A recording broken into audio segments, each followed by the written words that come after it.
Assessore Panontin, oggi nella sede della Protezione Civile a Palmanova sono state rinnovate 3 importanti convenzioni. Qual è il significato di questi accordi?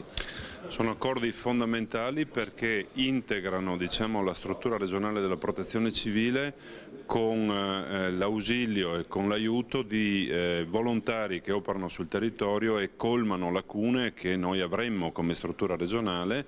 C'è un'alta professionalità sia nella struttura del soccorso alpino regionale che nel CISAR, che è una società di sperimentazione radiantistica, che nei radioamatori friulani, che coprono ognuno per la propria parte, ripeto, delle lacune strutturali della nostra protezione civile, e grazie a loro possiamo garantire la sicurezza dei cittadini. Quindi competenze che si mettono insieme a beneficio della collettività. Esatto, alte competenze che si mettono a servizio della collettività e che con queste convenzioni noi dotiamo dei mezzi necessari per poter operare efficacemente. Una protezione civile che continua ad essere efficace anche nel 2014 e negli anni a venire, pur in una difficile congiuntura economica. Sì, c'è la piena consapevolezza che è necessario garantire la piena funzionalità della protezione civile di questa regione, perché è un elemento che ha dimostrato nel corso del tempo l'alta professionalità